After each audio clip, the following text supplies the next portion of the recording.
नमस्कार, मैं हूं आपके साथ मयंक मिश्रा। देखिए, सैलरी बढ़ाने की मांग को लेकर नोएडा जल रहा है, भयंकर बवाल हो रहा है। कर्मचारियों के प्रदर्शन के कारण सेक्टर 62 फेज 2 और NH9 समेत कई नोएडा के प्रमुख हिस्सों में बुरी तरह से बवाल हुआ। आग लगा दी गई कई शोरूम्स में और कई जगह लंबा जाम लग गया। प्रदर्शनकारियों ने न केवल सड़कों को जाम किया बल्कि कई जगहों में वाहनों के आगे लेटकर भी अपना विरोध प्रदर्शन जो है उन्होंने जाहिर किया है। कंपनी के बाहर भी कर्मचारियों ने जमकर तोड़फोड़ की और आगजनी की। उन्होंने पुलिस वाहनों को भी निशाना बनाया। कई पुलिस के वाहनों में तोड़फोड़ की गई और उनको आग के हवाले कर दिया गया। जो इलाके सबसे ज़्यादा प्रभावित हैं, चिल्ला बॉर्डर, सेक्टर 62 और सेक्टर 60 से 63 के जो क्षेत्र हैं, ये सबसे ज़्यादा प्रभावित रहे यहाँ पे। इसके अलावा देखिए समझने वाली बात यह है कि आखिर ये प्रदर्शन हुआ क्यों और जो कर्मचारी कंपनीज के प्रदर्शन कर रहे हैं उनकी मुख्य मांग क्या थी। नोएडा में प्रदर्शन कर रहे इन कर्मचारियों ने उत्तर प्रदेश सरकार से मांग की है कि हरियाणा की तर्ज पर न्यूनतम वेतन का नया ढांचा लागू किया जाए। इनकी मांगों के अनुसार अकुशल श्रमिकों को 15,220 रुपए, अर्ध कुशल श्रमिकों को 16,781 रुपए और कुशल श्रमिकों को 18,501 रुपए दिए जाएं। ये इनकी तरफ से मांग की गई है। इन मजदूरों का कहना है कि इन्हें सही मेहनताना तभी मिलेगा जब ये सैलरी बढ़ाई जाएगी। तो कुल मिला के जो प्रदर्शन हुआ ये सैलरी के लिए हुआ। अब देखिए इसमें हरियाणा का एंगल कैसे जुड़ता है। नोएडा की गारमेंट फैक्ट्रीज में जो कर्मचारी हैं इनका कहना है कि हरियाणा में नवीनतम मजदूरी दरों के अनुसार हमारा भी वेतन बढ़ाया जाए ताकि बढ़ती महंगाई के बीच वे अपना गुजारा कर सकें।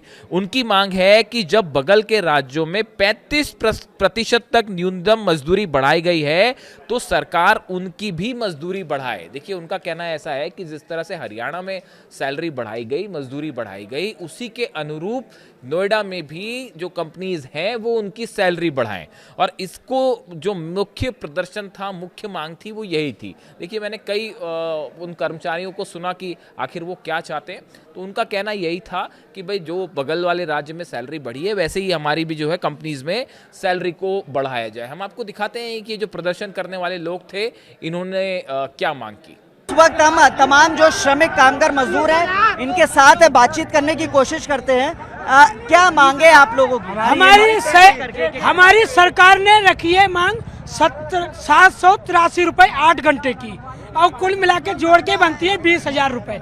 वो हमें 8 घंटे की सैलरी चाहिए क्योंकि इधर खड़े हो जाओ, एक-एक करके बात करेंगे। ऐसे खड़े हो जाओ, पीछे दिखाई नहीं देगा। क्योंकि महंगाई के हिसाब से गैस मिल रही है 400-500 रुपए केजी और मकान मालिक बढ़ाते हैं साल में 500 रुपए और कंपनी वाले बढ़ाते हैं साल में 100 रुपए 200 रुपए।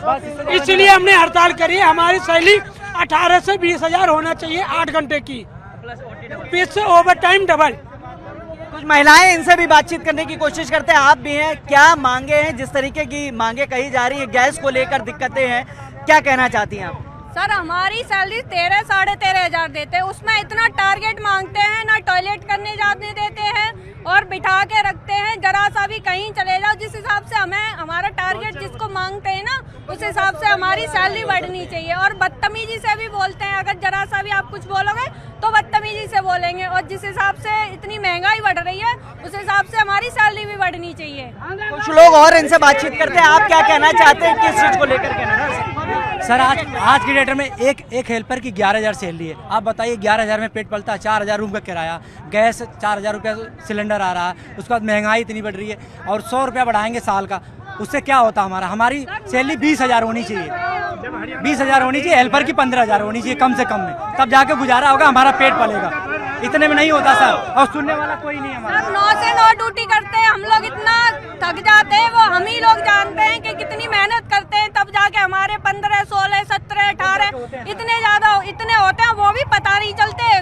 कमरे का हो गया, राशन हो गया, ये सब हो गया, कुछ भी पता नहीं चलता है।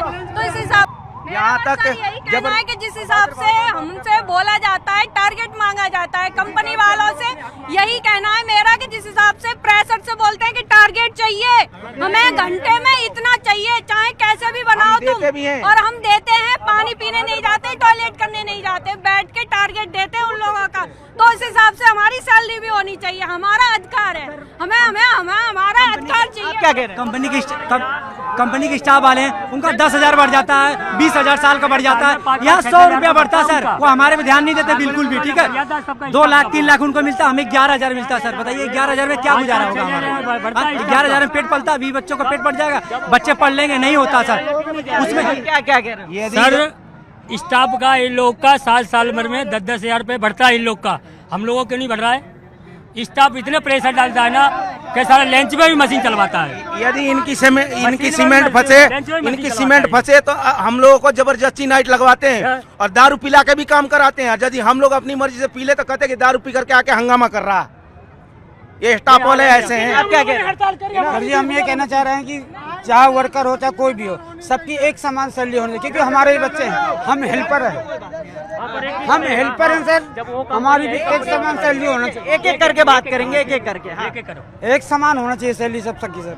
हम हेल्पर हैं तो हमारा ये नहीं कि हमारे बच्चे नहीं, हमारे भी बच्चे पढ़ते लिखने में कोई हो नहीं पा रहा, ना बच्चे पढ़ पा रहे ना कुछ हो पा रहा। क्या हो रहा है सर कि 11,000 मिल रहा है हमें। आप क्या कह रहे थे? ये कह रहा हूँ जो कंपनी मालिक यही है, वहाँ बढ़ गया तो यहाँ क्यों नहीं बढ़ा? मालिक एक ही हो ना, दोबारा ना हो दूसरा ना हो। जब वहाँ बढ़ गया तो यहाँ क्यों नहीं बढ़ा? हरियाणा बढ़ गया, मालिक एक सब एक यहाँ भी बढ़ना चाहिए ना। हरियाणा यही करना है, और हम लोग कमाने वाले हैं, ठीक ना, कमा रहे हैं। जब हमारी सैलरी, मेरा नाम नीरज कुमार है, मैं साई एक्सपोर्ट में काम करता हूँ, ऑपरेटर हूँ। मेरी सैलरी 13,500 है। जो हमारी कंपनी की हमारी सैलरी 11 साढ़े 11,000 आती है, तो उसमें हम 4,000 रूम का किराया देते हैं, फिर प्लस हमारी बच्चों की फीस है। बच्चों की फीस महीने की जाती है 1,000, 1,200, 1,500 महीना हमारी बच्चों की फीस जाती है। 8 घंटे से कंपनी चलती है, वो ओवर टाइम देती नहीं है, देती है सिंगल देती है। वो ओवर टाइम लगे न भी नहीं लगता, कभी नहीं लगता। 8 घंटे हमारी सैलरी चलती है।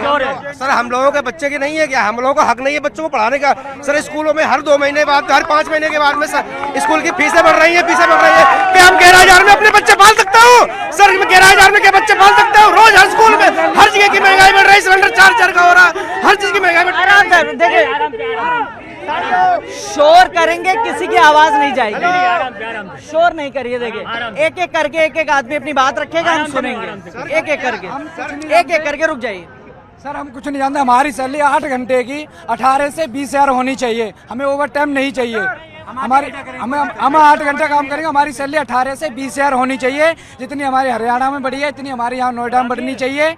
बस जीएम में जो कोर्ट से हमारा लागू हुआ है, उतनी सैलरी होनी चाहिए, जिससे हम बच्चे अपने पढ़ा सकता हूँ। क्या सर मुझे हक नहीं है? बच्चों की कोचिंग, बच्चों के स्कूल, महंगाई, सिलेंडर सब कुछ बढ़ता जा रहा है, लेकिन सैलरी नहीं बढ़ रही है। 200-250 रुपए साल में बढ़ा दे रहे हैं। क्या उससे हमारे बच्चे पाल सकता हूँ? क्या बच्चे पढ़ा सकता हूँ? नहीं हो सकता सर। सैलरी 20 से 22,000 रुपए होनी चाहिए, हर ऑपरेटर की होनी चाहिए, हर हेल्पर की होनी चाहिए सर।